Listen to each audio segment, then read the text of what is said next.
నమస్తే అందరు ఎట్లున్నారు అంత మంచి కదా ఇవాళ మీకోసం మస్తు ముచ్చట్లు పట్టుకొచ్చిన డబ్బు నిపుకుద్దామా చెలపాండ్రి ఎన్ఎస్ఆర్ గ్రూప్ ఆర్ ఎన్రిచ్ వారు సమర్పించు ధూమ్ దా ముచ్చట powered by Eshwarappa homeo clinic ఇక ధూమ్ దా ముచ్చట్లు షురు తెలంగాణలో కేసీఆర్ ఆనవాళ్ళు లేకుండా చేస్తా ఇట్లా చేస్తా అట్లా చేస్తా అని మన రేవంత్ సార్ ఒక తట్లాడిండా ఒక మాట్లాడిండా నోళ్ళ సార్ అట్లా మాట్లాడినప్పుడు నవ్వుకున్నోళ్ళే ఎక్కువ తెలంగాణలో ఆనవాళ్ళు లేకుండా చేసుడంటే అసలు తెలంగాణనే లేకుండా చేసుడు అంతేనా కాదా తెలంగాణ తెచ్చిందే కేసీఆర్ సారాయే సరే అదటను చూర్రి ఇప్పుడు మన కొత్త సచివాలయం కట్టింది ఎవరోళ్ళ యాదాద్రిని కట్టింది ఎవరోళ్ళ పోలీస్ కమాండ్ కంట్రోల్ను కట్టింది ఎవరోళ్ళ సాగర్ కాడున్న బుద్ధవనం కట్టింది ఎవరోళ్ళ వీటన్నిటికీ ఒకటే జవాబు కేసీఆర్ సారు ఆనవాళ్ళు లేకుండా చేస్తాన రేవంత్ సార్కు కూడా దునియాకు చెప్పుకోవడానికి గివే దిక్కైనాయి అగో మన హైదరాబాద్కి వచ్చిన ప్రపంచ అందగత్తలను మన రేవంత్ సర్కార్ వాళ్ళు పట్నమంతా తిప్పిస్తారు కదా మంచిగానే సరే మన స్కీముల అమలు రైతులు నడుచుకునే తరిక సంగతి జరిసే పక్కకు పెడితే అందగత్తలను మాత్రం మర్యాదలు అసలు నారాజు కాకుండా చూసుకుంటారు ఇక వాళ్ళను తెలంగాణ అంతా ఎందుకు తిప్పుతురు అంటే మన గురించి లోకానికి ఎరకైతుంది మన తెలంగాణను చూసినాక మన కాడికి మస్తు పెట్టుబడులు వస్తాయి అందుకే తిప్పిస్తున్నాం పోటీలు కూడా అందుకే పెడుతున్నాం అని అంటారు కదా సరే ఓకే మంచిదే కానీ సర్కారోళ్ళు ఈ అందగత్తలను ఏడేడ తిప్పుతురులా ఐతారం నాడు సచివాలయంలో తిప్పిరు ఇక ఆ సుందరినులు అయితే పర్షన్ అయిపోయారు మన సచివాలయాన్ని చూసి ఈ సచివాలయాన్ని కట్టింది మన కేసీఆర్ సార్ దాన్ని చూస్తేనే కేసీఆర్ సార్ మతికత్తడు ఎవ్వరికన్నా మొన్న నేనే అటుకెళ్ళి పోతుంటే కూడా అయ్యో కేసీఆర్ సార్ కడితే రేవంత్ సార్ కూర్చోనే అని కూడా మాట్లాడుకున్నారు అటు ట్యాంక్ బండ్కి వెళ్ళి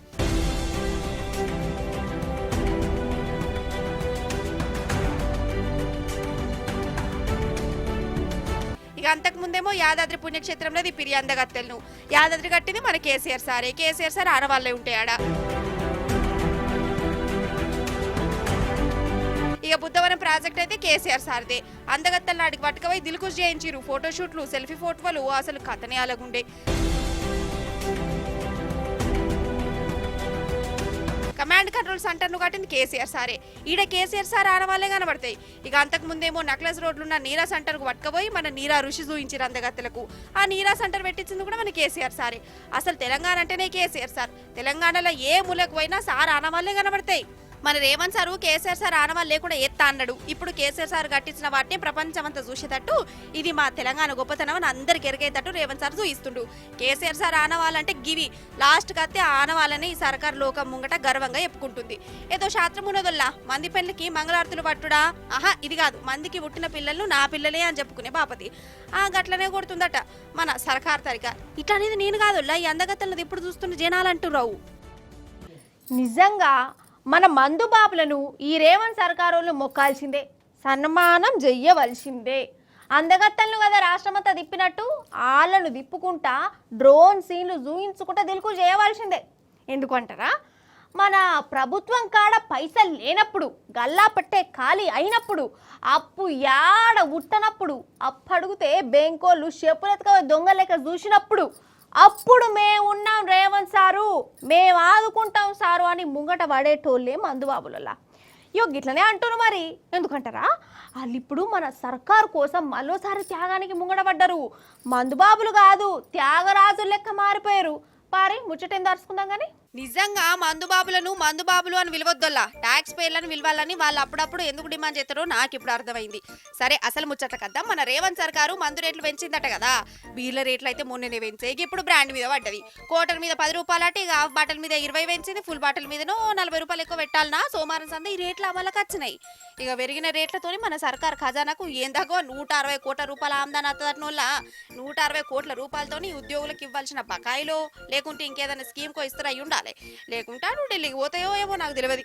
ఇక రేట్లు పెంచినా కానీ మన బంధుబాబులు మాత్రం కిక్కుమట్టలేరు పెట్రోల్ రేట్లు పెంచితే ఆందోళనలు జరుగుతుంటాయి కూరగాయల రేట్లు గ్యాస్ రేట్లు పెంచితే నిరసనలు చేస్తుంటారు కానీ ఈడ మందుబాబుల మంచిదనం చూడు సర్కార్ ఎంత పెంచుకుంటా పోయినా ఎంత పెంచుకుంటారో పెంచుకోపోర్రి మా పైసలతోనే నా రాష్ట్రాన్ని జాదేది పెంచుకో అన్నట్టే సైలెన్స్ గా లోపల బాధపడుకుంటా బ్రాండ్ షాపుల మోకాన పోతురట ఇక రేట్లు పెరిగిన రందిలా ఇంకో పెగ్గు ఎక్కువనే తీసుకొని సర్కార్ ఆమ్దాన్ని ఇంకా పెరిగేదానికి మతిస్తురు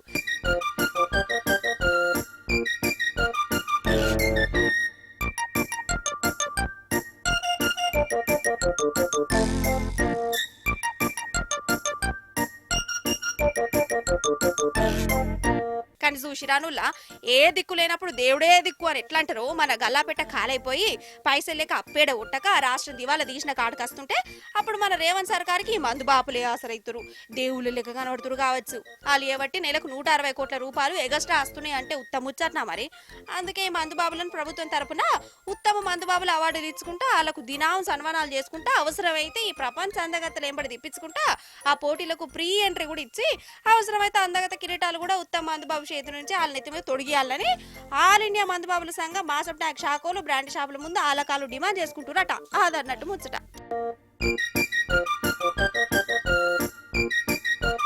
అసలు ఆలు మగల నడుమ దాపరికాలు ఉండొచ్చునానోళ్ళ సీక్రెట్లు ఎందుకుంటాయి కావచ్చు. అసలు అసలు నన్ను అడిగితే పెనిమిటి ఏ పని చేసినా ఇంటమ్మకి చెప్పాలి. దానికేంది చెప్పేది, దానికేం ఎరక, దానికేం తెలుగున్నది పటు చెప్పినా ఏం అర్థమవుతుంది కోడి మీదడు అని అనుకోవద్దు. తెలివి ఉన్నా తెలివి లేకున్నా ఒకలకు ఇంకొకరు అన్ని ముచ్చట్లు చెప్పుకోవాలోలా. అప్పుడైతే మనసున మనసై బతుకున బతుకై అన్న పాటకు ఒక అర్థం ఉంటుంది. అగర్సే ఎవరి మనసులో వాళ్ళు పెట్టుకున్నారు అనుకో అసలుకే మోసం అవుతుంది.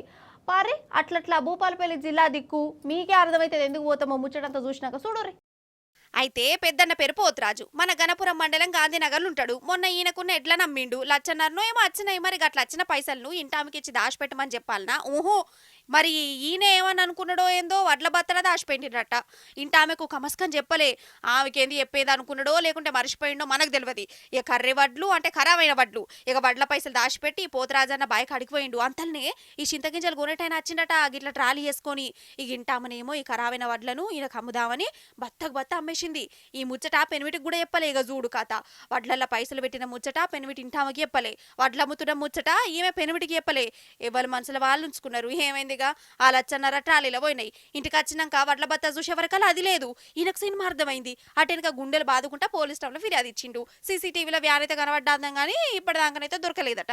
నేను పరకాల ఎడ్లను అమ్ముకొచ్చిన డబ్బులు ఇంట్లో 15 కిలోల వడ్లు కర్రె వడ్లు ఉండే ఖరాబైనవి. ఆ ఖరాబైన వడ్లు ఇంట్లో ఉండే. ఆ డబ్బులు తీసుకొచ్చి నేను ఇంట్లో వేసి పొలం పనులకు వెళ్ళినాను. 11 గంటల 20 నిమిషాలకు ట్రాలీ ఆటో చింతగింజలు కొనటానికి ఎవడో వచ్చినాడు. నా భార్యకు నేను ఆ డబ్బులు అందులో వేసిన సంగతి చెప్పలేదు. ఎవడు వాడు వచ్చినాక ఈ సంచి తీసి ఆ సంచిలో కుమ్మరించింది. నేను 4 గంటల సుమారు ఇంటికి వచ్చినాక నాకు చెప్తే అలా డబ్బులు ఉన్నాయని నేను బాధపడి కొట్టుకున్నాము. చూసినామా ఆలుమగలు ఒకరికొకరు చెప్పుకోకుండా మనుషుల్ని దాచుకుంటే ఇంత లుక్సాన్ అవుతుందో. అవునా కాదా? అందుకే అంటారు కాదు ఎవరికాడ ఎన్ని సీక్రెట్లు దాచిన ఆలుమగల నడమ ఉండద్దు అని. కానీ ఈ కాలంలో వాళ్ళ నడవనే బొచ్చడు సీక్రెట్లు ఉంటున్నాయి అట్నోళ్ళా. అంతేనానోళ్ళా? ఇప్పుడు మనము జంతు ప్రపంచంలోకి అడుగు పెడదాం. అంటే కొన్ని జీవాలు మన ముచ్చట్లకి వచ్చినాయి. అసలైతే మన బలమేందో మనకు సగకు తెలియదోళ్ళా. అంతేనా కాదా? ఏదన్నా ఆపద వచ్చినప్పుడు మాత్రం ఇక తెగించుడే అన్నప్పుడు మన అస్సలు సిసలైన బలం బయటపడుతుంది. అగో ఒక గుడ్డెలుగు గట్లనే బలాన్ని బయటపెట్టి బాలకృష్ణ లెవెల్ల పెద్ద పుల్నే బెదర ఓటును చూడురు మీరు. అయితే అటు ఛత్తీస్గఢ్ రాష్ట్రం అబూజ్మఠ్ జంగల్ కాడ రోడ్డు పనులు ముగడ పెట్టుకున్నారు. ఇక ఆ జంగల పులులు గిలులు కూడా బాగున్నాయట. అయితే ఒక పెద్ద పులి గుడ్డెలుగు పిల్లని చూసి దాన్ని ఎత్తుక ఉపాయం చేసింది. మరి బిడ్డను ఎత్తుకపోతుంటే తల్లేమని ఊకుంటుందా? చూడురిగా.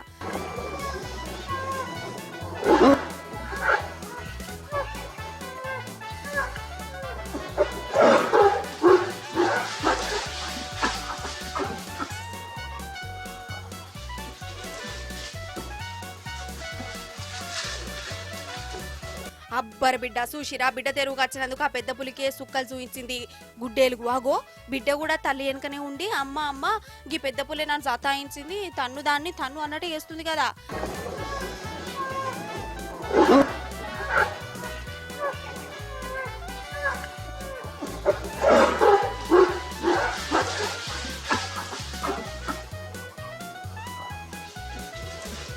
ఇక ఇప్పుడు ఇంకో కాడికి పోదాం.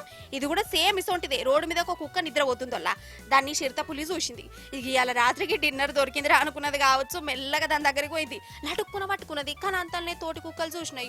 అయ్యో మన దోస్తును పులి పట్టుకున్నది కదా అని ఎటైతే అనుకొని ఆ పులి మీదకే దునికిన వల్ల లెక్కకైతే చిరుత పులి బలం ముందు ఈ కుక్కలు పనికే రావు. కానీ ఇటు ధైర్యం చూడురి అన్ని కలిసి ఏకదం చిరుత మీదకి పడుడుతోనే అది తుర్రమని వారిపోయింది. ఇవి దాని దోస్తును కాపాడుకున్నాయి. అంటే తెగిస్తేనే బలం ఏందో బయటపడుతుంది అన్నట్టు. అంతే కదా.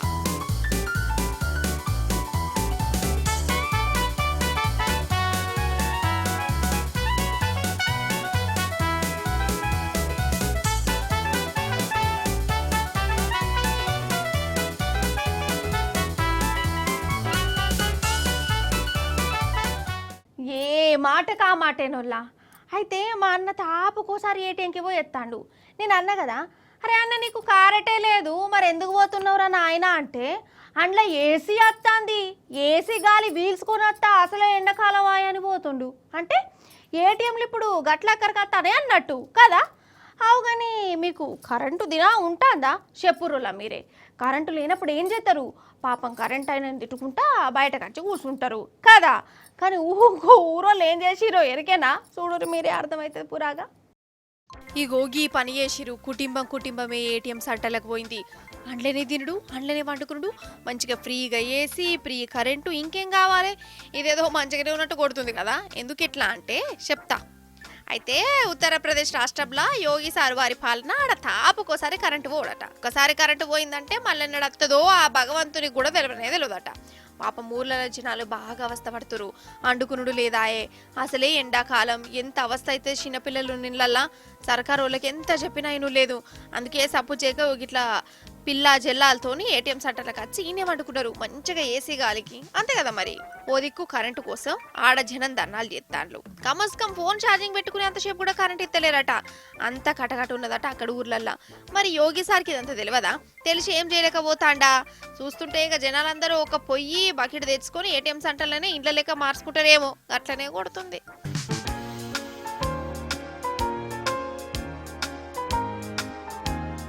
ఇప్పుడు మీకు ఒక గిన్నీస్ బుక్ రికార్డు ముచ్చట చెప్పాలి. అంటే ఇంకా గిన్నీస్ బుక్లోకి ఎక్కలే కానీ ముచ్చట ఆ బుక్ వాళ్ళు చూస్తే బరాబర్ పేరెక్కిస్తారు. ఏవల్దంటారా, 23 ఏండ్ల అక్కది. ఆ అక్క రికార్డ్ ఏందో ఎరికేనా? 23 ఏండ్ల వయసులో 25 పెళ్ళిళ్ళు చేసుకొని ప్రపంచ రికార్డు కొట్టింది. మరి ఇంతకు ఆమె గట్లెందుకు చేసింది, ఏంది కథ? ఓ మళ్ళీ కలుసుకుందాం రాని మన ఏమిటి. అసలు ఈ కాలంలో పెండ్ల కూడా జర కష్టం అవుతుందిరా నాయన. సంబంధం దొరకాలంటేనే 3 చెరువుల నీళ్ళు తాగుడు అవుతుంది అనుకుంటే ఈ అక్కేందొల్లా పెండ్లిళ్ళు వేసుకున్నట్లా గిన్నిస్ బుక్లకే ఎక్కేటట్టున్నది. ఎందుకంటారా, ఈమె వయసు 23 ఏండ్లు. ఖాళీ 7 అంటే 7 నెలలల్లా 25 లగ్గాలు చేసుకున్నది. మీరు ఇన్నది నిజమే.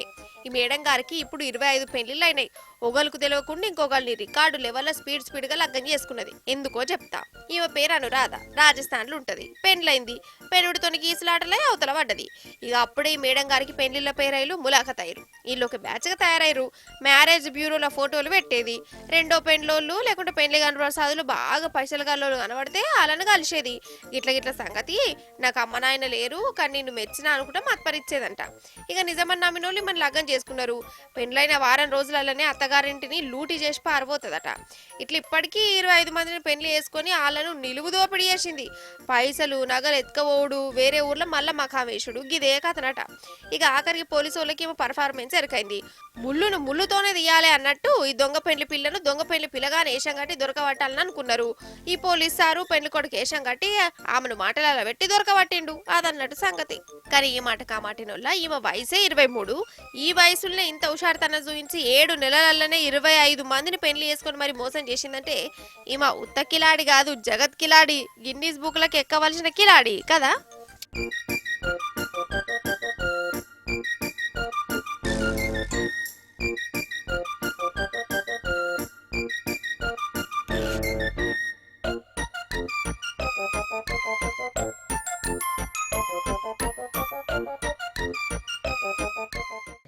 అందరికీ ನಮಸ್ಕಾರ. ನಿನ್ನು ಕನ್ನಡಿಯಲ್ಲ ಎಲ್ಲಿ అందరు పవర్ స్టార్ದಲ್ಲಿ ಶಿವರಾಜಕುಮಾರ ಉಪ್ಪಿದಾದ ಕಿಚ್ಚ ಸುದೀಪ ಮಂಗಾರು ಮೊಲೆ రాఖీబాయ్ కన్నడ కంఠీరవ అంబరీష సుమలిత మీనాక్షి. అంటే నేను కన్నడ భాష మాట్లాడాలని పెట్టుకున్నాను. ఇప్పుడు మరాఠీ భాష మాట్లాడతా. గట కలిబా దోడాకి కాసక్కలోను అరే కాల గిట్ల కడతాసు కాయో అదన్నట్టు ముచ్చట. ఎందుకవా ఈ కొత్త భాషలు నీకు అని అంటారా? సపోజ్ నేను కర్ణాటకకు పోయినా అనుకో, కన్నడమే మాట్లాడాలి. మహారాష్ట్రకు పోయినా అనుకో, మరాఠీ మాట్లాడాలి. లేకుంటే అక్కడ వాళ్ళు ఫీల్ అవుతారు. అందుకే నేను నేర్చుకుంటానా, మీరు కూడా నేర్చుకోరి. నేర్చుకునే ముందు గిమ్ముచడు పరచూడురి. అయితే కన్నడం వాళ్ళ కథ వేరే ఉంటుంది కదా నోళ్ళ. ఈ నడుమ ఆడ ఉద్యమం కూడా నడుస్తుంది. కర్ణాటకలో ఉన్నోళ్ళు కన్నడం మాట్లాడాలి, రానోళ్ళు నేర్చుకోవాలి అని. హిందీ మాత్రం మా మీద రుద్దనే రుద్దొద్దు అని అన్నది వాళ్ళ సిద్ధాంతం. అయితే బెంగళూరులోనోళ్ళ స్టేట్ బ్యాంకుకు ఒక కస్టమర్ వచ్చిండు. మేనేజర్తో మాట్లాడుతాడు. కానీ మేనేజర్ మేడం ఏమో హిందీలో మాట్లాడుతాందంట. నాకు హిందీ అర్థమైతలేదు, కన్నడంలో మాట్లాడుర్రి అని ఈయన అన్నాడు. లేదు లేదు నేను హిందీలోనే మాట్లాడతా అని ఈ మేనేజర్ మేడం గారు. ఇక ఈ ఇద్దరు నడుమ చూడుండ్రి ఎట్లా కీసులాట అయిందో. ఇది కర్ణాటక, ఇది కర్ణాటక మేడం. ಇಂಡಿಯಾ ಅದು ಈ ಕರ್ನಾಟಕದಲ್ಲಿ Kannada main first, Kannada first madam, Kannada first. ಈಗ ನೀವೇನ್ ಮಾತಾಡ್ತಾ ಇರೋ ತುಂಬಾ ಒಳ್ಳೇದು. ಮಾತಾಡೋದೇ ಇಲ್ವಾ? ಯಾಕೆ ಮಾತಾಡೋದಿಲ್ಲ? ಯಾಕೆ ಹಿಂದಿ ಮಾತಾಡ್ಬೇಕು? ಕನ್ನಡ ಮಾತಾಡ್ಬೇಕಲ್ಲ ಮೇಡಮ್. ಕನ್ನಡ ಮೇಡಮ್. ಮೇಡಮ್ ಇದು ಕರ್ನಾಟಕ, ಇದು ಕರ್ನಾಟಕ ಮೇಡಮ್. ಚೇರ್ಮನ್ ಮಾತಾಡಂಗಿಲ್ಲ, ಇದು RBI ರೂಲ್ ಇದೆ. ಆ ಸ್ಟೇಟ್ಗಳಲ್ಲಿ ಆ ಭಾಷೆ ಮಾತಾಡಬೇಕು. ನೀವು ಮ್ಯಾನೇಜರ್ ಆದ್ರೆ ಯಾಕೆ ಮಾತಾಡ್ಬಾರ್ದ ಸರ್? ದಯವಿಟ್ಟು ಮಾತಾಡ್ಬೇಡಿ. కర్ణాటకలో ఉన్నందుకు కన్నడంలో మాట్లాడాలని కస్టమరు. ఇది ఇండియా, ఏ భాషలైనా మాట్లాడతా, నా ఇష్టం అని ఈ మేనేజర్ మేడం. ఇగో ఇట్లనే నడిచింది పంచాయతీ. లాస్ట్కు కర్ణాటక సీఎం దాకా పోయింది ఈ భాష లొల్లి. ఇక సిద్ధరామయ్య సారు కూడా ఫీల్ అయ్యిండు. బ్యాంకు మేనేజర్ తరీకా మంచిగా లేదు, కస్టమర్లతోని గట్ల మాట్లాడచ్చునా, తప్పు కదా అని అన్నాడు. ఇక సార్ అట్లా అన్నాడో లేదో ఈ మేడము ట్రాన్స్ఫారం కూడా అయిపోయింది వల్ల. అగో కర్ణాటకలో కన్నడం హిందీలొల్లి గట్లున్నది. ఇక బొంబాయిలోనేమో మరాఠీలొల్లి అవుతున్నది వల్ల. ఆడ ఒక దుఃఖంలో పనిచేసే పిల్లగాడు వేరే భాష మాట్లాడుతుందంట. నువ్వు మహారాష్ట్రలో ఉన్న మరాఠీలనే మాట్లాడాలి అని ఆడ పంచాదయింది. అగర్సే మరాఠీ మాట్లాడుకుంటే దుఃఖనమే బంద్ చేసుకో అని డాగులు పెట్టే కాడికి పోయిందట కథ. ఏం భాషలో ఏమో పోన్రమ్మా. आणि मराठी शिक रे बाबा. दादा मराठी शिक, मराठी शिक. मग क्या मराठी नहीं आता है सीखने का? नहीं तो धंधा बंद कर. तो शेटर बंद करू क्या तेरा? बंद करू शेटर? मराठी सीख. मराठी कैसे सीखे? बंद कर.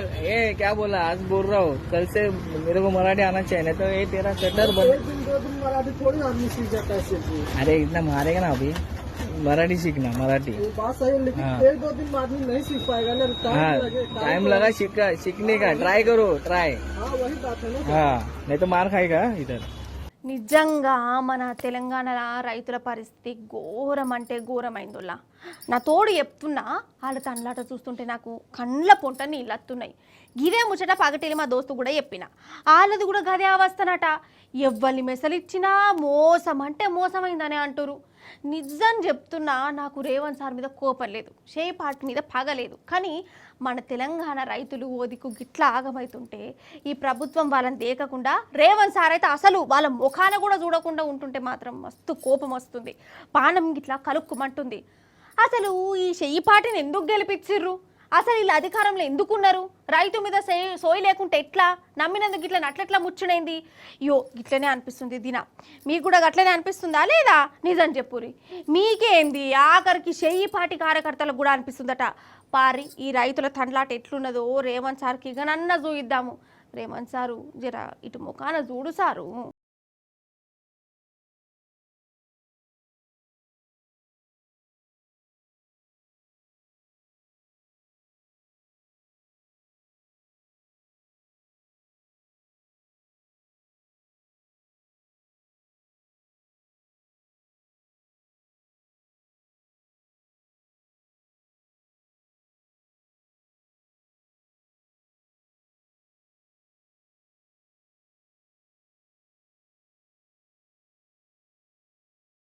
గిట్ల గోసపడవలసి వస్తుంది. యాళ్లకు చక్కగా తినకుండా కష్టపడి పండించిన పంట కండ్ల ముందే గిట్ల తడిసి ముద్దవుతుంటే ఎవరికన్నా ఎట్లా అనిపిస్తుంది? వరద పాలైతే మనసుకు ఎంత బాధ అనిపిస్తుంది. ఇది వాన తప్పు కాదు, ఇది ముమ్మాటికి సర్కారు తప్పే. రోడ్ల మీద మీకు చెరువు కనబడుతుంది కావచ్చు, కానీ మన రైతు గుండె చెరువైంది. చేసిన కష్టం అంతా వరద గొట్టుకపోతుంటే అసలు మన రాజ్యం ఏం చేస్తాంది? మన లీడర్లు ఏం చేస్తురు? మన ముఖ్యమంత్రి యాడికి పోయిండు? మన మంత్రులు ఎటు పోయిరు? గిట్టనే అనిపిస్తుందా లేదా? వాళ్ళేమో అందాల పోటీలకు వచ్చిన అందగత్తలకు తెలంగాణ అంతా తిప్పుట్లా వాళ్ళకు దావతలు ఇచ్చుట్లా బిజీ అయిపోయాయి. ఓదికు రైతు గింతగానం తనలాడుతుంటే అసలు అందాల పోటీలు ముఖ్యమానయ్య మనకు? వాళ్ళ పేరంటాలకేమో అస్సలు మిస్ కాకుండా హాజరు పడుతుండు మన రేవంత్ సారు. కానీ రైతులు గింతగానం గోసపడుతుంటే వాళ్ళని కలిసింది లేదు, కమస్కం హిమ్మత్ ఇచ్చింది కూడా లేదు.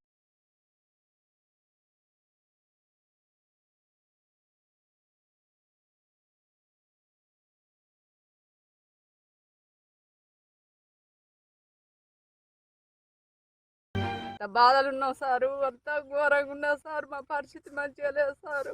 తెల్లదొరక మా ఆయన నేను నిన్నే ఉన్నావు సారు. ఏడ్చుకుంటా ఒత్తుకుంటున్నాం సారు. మా బాధ ఇట్లా సారు. మరి 2-3 లక్షల దాకా నష్టపోయినాం సారు. నాకు మైసూర్ పాక్ అంటే మస్తు ఇష్టం వల్ల. అసలు ఏమని ఉంటుందా అంత పిండి పిండి. అయితే మైసూర్ పాక్ పేరు మారింది కాదు, మైసూరు శ్రీ అట. మైసూర్ పాకు పేరు మారినాక కడవ పాకుల పేర్లు ఎందుకు మారద్దు? అందుకే కరివేపాకు పేరు కరియాశ్రీ, తమలపాకేమో తమలాశ్రీ, యాపాకేమో యాపాశ్రీ. ఇగో గిట్లనే మారుతారు అయ్యి ఉండాలి, అంతే కదా. చూస్తుంటే గట్లనే అనిపిస్తుంది నాకు. అసలు ఈ మైసూర్ పాక్ ముచ్చటేందో చూసి మీరు మైసూర్ పాకనే పిలుస్తారా, మైసూర్ శ్రీ అంటారా, లేకుంటే మైసూర్ భారత్ అంటారా? మీ ఇష్టముల్లా చూడరి. పహల్గామ్ దాడి, ఆపరేషన్ సింధూర్ తర్వాత అసలు పాకిస్తాన్ అన్న పేరంటేనే మనోళ్లకు శీదర ఉడుతున్నది కదా. ఏడ పాకిస్తాను అని కనబడ్డా చాలా మందికి రక్తం మరిగినట్టు అవుతుంది. అయితే రాజస్థాన్లో ఒక స్వీట్ల షాప్ ఆయనే మైసూర్ పాకులా పాక్ అని ఉన్నదని దాని పేరునే మార్చిపడేసిండు. ఇక ఇదివర సంది మైసూరు పాకును మైసూరు శ్రీ అని విలువాలనంట. ఆయననే కొత్త పేరు పెట్టిండు, రాసి పెట్టిండు కూడా మైసూరు పాకు ముందు, సారీ మైసూరు శ్రీ ముందు. అగ చూడురి. మరి ఇప్పుడు చెప్పుండ్రల్లా మీకు మైసూర్ పాకు పేరు మంచిగా అనిపిస్తున్నదా, మైసూర్ శ్రీ అని మంచిగా అనిపిస్తున్నదా? లెక్కకైతే మైసూర్ పాకు కర్ణాటక స్పెషల్ స్వీట్ అట. కన్నడంలో పాక్ అంటే తీపి అని అర్థం ఏదైనా పాక్ అని ఉన్నది కదా, దాన్ని తీసేసుడే కావాలి అని రాజస్థాన్లో స్వీట్ల దుఃఖనపైనే డిసైడ్ అయిపోయిండు. అందుకే పాక్ అయిపోయింది, శ్రీ వచ్చింది. సప్పుడు చేయక మైసూర్ పాక్కు మైసూర్ శ్రీకి బదులు మైసూర్ భారత్ అని పెడితే ఇంకా మంచిగుండు కదా అని ఇంకా కొందరు కారడ్డమాడుతాండ్రు. మరి పాక్ అన్న పేరు తీసేసుడు అంటే ఇక ఇదివర సంది కరివేపాక్ల కరివే భారత్ అనో లేకుంటే కరివే శ్రీ అనో అనాలే కావచ్చు. చెపాక్ స్టేడియంను చెశ్రీ అనాలనా ఎట్లా? యాపాకును యాశ్రీ అని పేరు పెడతాడై ఉండాలి. ఇగో గిట్లనే అంటున్నారు మరి.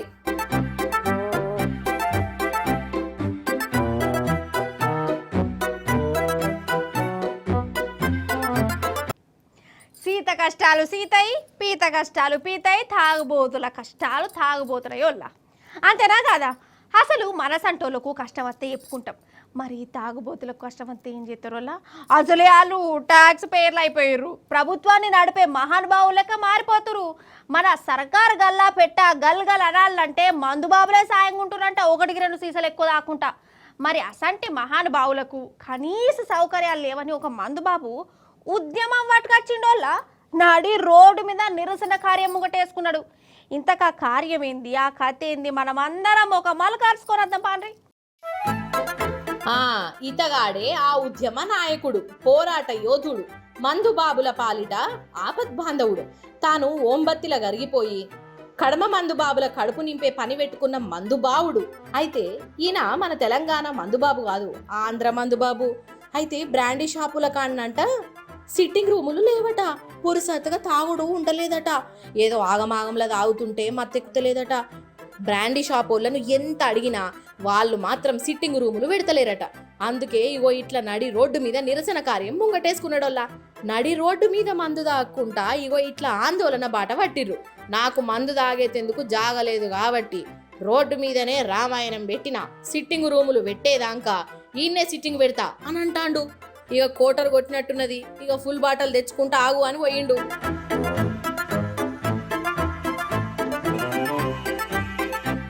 చూసినవా మందుబాబులు ఎంత ఉద్యమకారులు అయిపోతాన్రో. అసలు మందు రేట్లు పెంచినా సప్పుడు చేయలేదు, బయట కూరగాయల రేట్లు పెరిగినా వాళ్ళు ఊకున్నారు. కానీ బ్రాండీ షాపుల సిట్టింగ్ రూములు లేనందుకు మాత్రం ఇగో ఇట్లా రోడ్ల మీదకి వచ్చి నిరసన చేసిర్రు. అవసరమైతే చంద్రబాబు సారు కూడా రాజీనామా చేయాలి అని డిమాండ్ చేస్తాండినా. ఎన్ఎస్ఆర్ గ్రూప్ వారి ఎన్రిచ్ వార్డ్ సమర్పించు ధూమ్ దా ముచ్చట powered by Eshwarappa homeo clinic. ఇదిల్లా ఇయాల్టి ధూమ్ దా ముచ్చట. మంచిగుంది కదా, మస్త్ అనిపించింది కదా. మళ్ళీ వచ్చినప్పుడు ఇంకెన్ని మంచి ముచ్చట్లు పట్టుకొస్తా. అప్పటిదాకా చూస్తూనే ఉండాలి T News. Tata, bye bye, నమస్తే.